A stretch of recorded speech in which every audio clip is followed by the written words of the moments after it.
ಓಂ ಶ್ರೀ ಗುರು ಬುದ್ಧ ಬಸವ ಅಂಬೇಡ್ಕರ ಹರಳಯ್ಯ ನಮಃ. ನಾನು ಮಾದೇವಪ್ಪ ಯಲ್ಲಪ್ಪ ಹೊನ್ನಕಸ್ತೂರಿ, ವಿಜಯಪುರ. ಶ್ರವಣ ಮಾಡುತ್ತಿರುವ ಎಲ್ಲ ಸದ್ಭಕ್ತರಿಗೆ ನನ್ನ ಶರಣು ಶರಣಾರ್ಥಿಗಳು. ಇಂದು ನಾನು ಕರ್ಮ ಕ್ರಿಯೆ ಕಾಯಕ ಎಂಬ ವಿಷಯದ ಮೇಲೆ ನನ್ನೆರಡು ವಿಚಾರಗಳನ್ನು ಹಂಚಿಕೊಳ್ಳುತ್ತಾ ಇದ್ದೇನೆ. ಪರಮಾತ್ಮನ ಅಂಶವಾದ ಈ ಜೀವಾತ್ಮನಿಗೆ ಆಂತರಿಕವಾಗಿ ಕೊರಗು ಇದ್ದುದೇ ಇರುತ್ತದೆ. ಅವನಿಗೆ ಉಣಲು, ತೊಡಲು, ಉಡಲು ಸಾಕಷ್ಟು ಸಂಪತ್ತು ಇದ್ದರೂ, ಅಧಿಕಾರ ಇದ್ದರೂ ಇಂದಿನ ವಾಸ್ತವ ಸಂಗತಿಯಲ್ಲಿ ಶಾಂತಿ, ನೆಮ್ಮದಿ ಇಲ್ಲ. ಆ ಶಾಂತಿ, ನೆಮ್ಮದಿಯನ್ನು ಪಡೆಯಬೇಕಾದರೆ ನಾವು ದೈವತ್ವದ ಕಡೆಗೆ ಸಾಗಬೇಕು. ಆ ಭಗವಂತ ಎಂಬ ಕೃಪೆ ಎಂಬ ಆಹಾರ ಸ್ವೀಕರಿಸಿದಾಗ ಮಾತ್ರ ನಮಗೆ ಅಪಾರ ಶಾಂತಿ, ಸಂತೃಪ್ತಿ, ತೃಪ್ತಿಕರವಾಗುತ್ತದೆ. ಆದ್ದರಿಂದ ನಮ್ಮ ಕರ್ಮ, ಕ್ರಿಯೆ, ಕಾಯಕ ಇವು ಪರಿಶುದ್ಧವಾಗಿರಬೇಕು. ಕರ್ಮವೆಂದರೆ ಕೆಟ್ಟ ಕೆಲಸ ಎಂದರ್ಥ, ಪಾಪದ ಕೆಲಸ ಎಂದರ್ಥ. ಏನು ಕರ್ಮ ನಮ್ಮದು, ನಾನು ಏನು ಮಾಡಿದ್ದೇನೆ ಕರ್ಮ ಎಂದು ಹೊರಳಿಸುತ್ತೇವೆ. ಕುಡಿಯಲು ಸೆರೆ ಅಂಗಡಿಗೆ, ಬಾರಿಗೆ ಹೋಗುವುದು ಇದೊಂದು ಕರ್ಮ. ಜೂಜಾಡುವುದು, ಪರ ಸ್ತ್ರೀಯರನ್ನು ನೋಡುವುದು ಇದು ಪಾಪದ ಕೆಲಸ, ಕರ್ಮ. ಇನ್ನು ಪ್ರತಿನಿತ್ಯ ವಾಯು ಸೇವನೆಗೆ ಉದ್ಯಾನಕ್ಕೆ ಹೋಗುವುದು, ವಾಕಿಂಗ್ ಹೋಗುವುದು ಇದು ಕ್ರಿಯೆ ಎನಿಸುತ್ತದೆ. ಕಚೇರಿಗೆ ಕೆಲಸ ಮಾಡಲು ಹೋಗುವುದು ಇದು ಕಾಯಕವಾಗುತ್ತದೆ. ಆ ಕಾಯಕ ದೇವರ ಕೆಲಸವೊಂದು ಭಕ್ತಿಯಿಂದ, ನಿಷ್ಠೆಯಿಂದ, ತೃಪ್ತಿಯಿಂದ ಮಾಡಬೇಕು.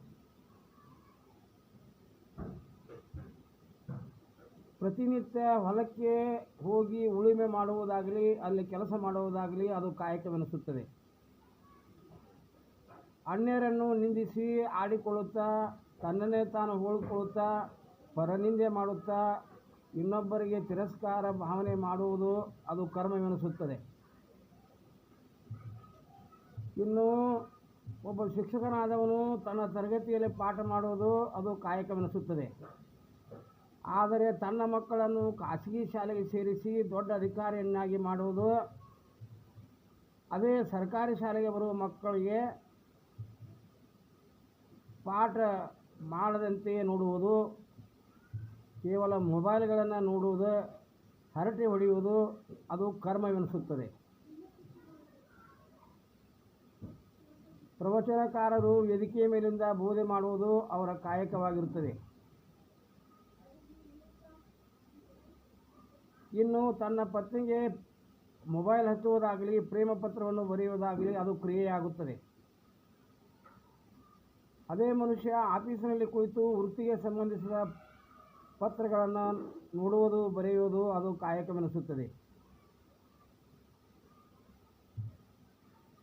ಈ ರೀತಿಯಾಗಿ ನಾವು ಕಾಯಕ, ಕರ್ಮ, ಕ್ರಿಯೆಯನ್ನು ನಾವು ಪರಿಶೋಧನೆ ಮಾಡಬೇಕು.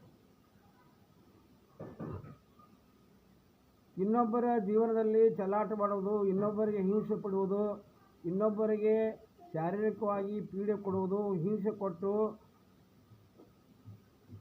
ಅದರಲ್ಲಿ ಸಂತೋಷ ಪಡುವುದು ಅದು ಕರ್ಮ. ಆ ಮಾಡಿದ ಕರ್ಮ ನಮ್ಮ ಬೆನ್ನ ಬಿಡದು, ಅದು ಅಡ್ರೆಸ್ ಹಿಡ್ಕೊಂಡು ಬರುತ್ತದೆ. ಮುನ್ನ ಮಾಡಿದ ಪಾಪ ಬೆನ್ನ ಬಿಡುವುದು ಅನ್ನುವುದಕ್ಕೆ ಇದು ಸಾಕ್ಷಿಯಾಗಿದೆ. ಇನ್ನು ಒಬ್ಬ ಕ್ಷೌರಿಕ ತನ್ನ ವೃತ್ತಿಯಲ್ಲಿ ಮುಖಕ್ಷೌರ ಮಾಡುವುದು ಅದು ಕ್ರಿಯೆ ಎನಿಸುತ್ತದೆ.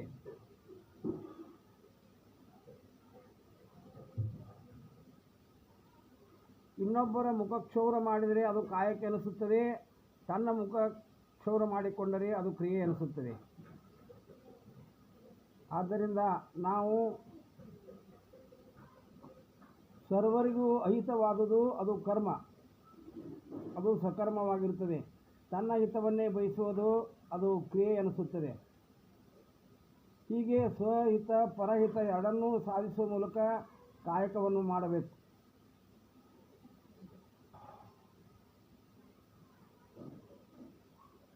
ಒಬ್ಬ ಮನುಷ್ಯ ತನ್ನ ಹೆಂಡತಿ ಮಕ್ಕಳ ಪಾಲನೆ ಪೋಷಣೆಗಾಗಿ ಹಣ ಸಂಗ್ರಹ ಮಾಡುವುದು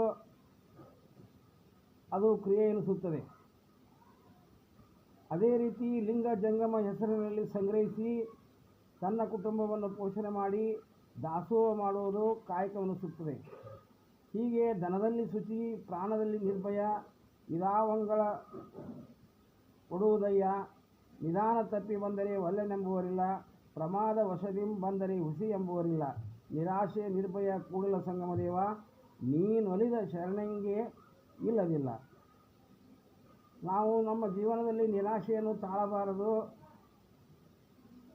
ಆಸೆಯನ್ನು ಬಿಡಬಾರದು. ನಿರಾಶೆ ಎಂದರೆ ಆಸೆಯನ್ನು ಮೀರಿದ ಸ್ಥಿತಿ ಎಂದು ಭಾವಿಸಬಾರದು. ಬದುಕಿನಲ್ಲಿ ಭರವಸೆ ಕಳ್ಕೊಂಡ ಹತಾಶೆ ಎಂದು ಅರ್ಥ ಮಾಡಬಾರದು. ನಾವು ಯಾವುದನ್ನು ಗುರಿ ಇಟ್ಟಿರ್ತೇವೆ ಆ ಗುರಿ ನಾವು ಮುಟ್ಟಲೇಬೇಕು. ಪ್ರಯತ್ನಶೀಲರಾಗಿ ದೃಢಭಕ್ತಿಯಿಂದ ನಾವು ಪರಮ ಪವಿತ್ರ ಕಾಯಕದಿಂದ ನಮ್ಮ ದ್ರವ್ಯವನ್ನಾಗಲಿ ನಮ್ಮ ಶ್ರದ್ಧೆಯನ್ನಾಗಲಿ ಇಟ್ಟಾಗ ಆ ಭಗವಂತನ ಒಲಿಮೆಯಾಗುತ್ತದೆ. ಆದ್ದರಿಂದ ಕರ್ಮ ಯಾವುದು, ಕ್ರಿಯೆ ಯಾವುದು, ಕಾಯಕ ಯಾವುದು ಎಂಬುದು ನಮಗೆ ಸ್ಪಷ್ಟವಾಗಿ ಗೊತ್ತಿರಬೇಕು. ಸಾಮಾನ್ಯವಾಗಿ ದುಷ್ಟರಿಗೆ ಒಳ್ಳೆಯವರ ಮನಸ್ಸು ಅರ್ಥವಾಗದು. ಯಾವ ರೀತಿಯಾಗಿ ಕೋಪಿಗಳ ಮನಸ್ಸಿನಲ್ಲಿ ಕರುಣೆ ಇಲ್ಲದೆ ಇರುತ್ತಾರೆ. ಕೋಪಿ ಕರುಣೆ ಇಲ್ಲದೆ ಅದು ಟೊಂಗೆಗೆ ಜಿಗಿದಾಡುತ್ತಿರುತ್ತದೆ, ಮನಸ್ಸಿಗೆ ಬಂದಂತೆ ಮಾಡುತ್ತಿರುತ್ತದೆ. ಹೀಗಾಗಿ ಪಾಪಿಷ್ಠರಿಗೆ ಅಂದರೆ ಕರ್ಮ ಮಾಡುವವರಿಗೆ ಧರ್ಮದ ನೀತಿ ರೀತಿ ತಿಳಿಯುವುದಿಲ್ಲ. ಅವರು ಎಂದೂ ಶಿವಸ್ಮರಣೆ ಮಾಡುವುದಿಲ್ಲ. ಯಾವ ರೀತಿಯಾಗಿ ಯುದ್ಧದಲ್ಲಿ ವೀರನಿಗೆ ಸಾವಿನ ಭಯವಿರುವುದಿಲ್ಲವೋ ಅದೇ ರೀತಿಯಾಗಿ ನಾವು ಇಂದ್ರಿಯಗಳನ್ನು ಜಯಿಸಬೇಕು. ಇಂದ್ರಿಯಗಳನ್ನು ಜಯಿಸಿದಾಗ ಮಾತ್ರ ನಮಗೆ ಸ್ತ್ರೀಯರ ಭಯವಿರುವುದಿಲ್ಲ.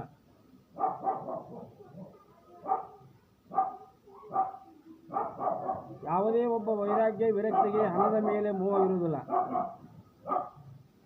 ಜ್ಞಾನಿಯಾದವನಿಗೆ ಅಹಂಕಾರ ಮದ ಮತ್ಸರ ಇರುವುದಿಲ್ಲ. ಅವನು ಯಾವಾಗಲೂ ಶಿವನ ಸ್ಮರಣೆಯನ್ನೇ ಮಾಡುತ್ತಿರುತ್ತಾನೆ. ಆದ್ದರಿಂದ ಶಿವನ ಸ್ಮರಣೆ ಮಾಡಿಕೊಂಡು ನಮ್ಮ ಆತ್ಮ ಜ್ಞಾನವನ್ನು ಪಡೆದು ಈ ಲೋಕದ ಸಂಸಾರದ ಮಾಯೆ ಮೋಹಕ್ಕೆ ಸಿಲುಕದೆ ಅಂತರ್ಯಾಮಿಯಾಗಿ ಆತ್ಮ ಜ್ಞಾನವನ್ನು ಪಡೆದುಕೊಂಡು ಅಂತರಂಗದಲ್ಲಿ ಬಹಿರಂಗದಲ್ಲಿ ಒಂದು ಮಾಡಿ ಈ ಮಾನವ ಜನ್ಮದ ಜೀವನ ಸಾರ್ಥಕ ಮಾಡಿಕೊಳ್ಳೋಣ ಎಂದು ಹೇಳುತ್ತಾ ಎಲ್ಲರಿಗೂ ಶರಣಾರ್ಥಿಗಳು.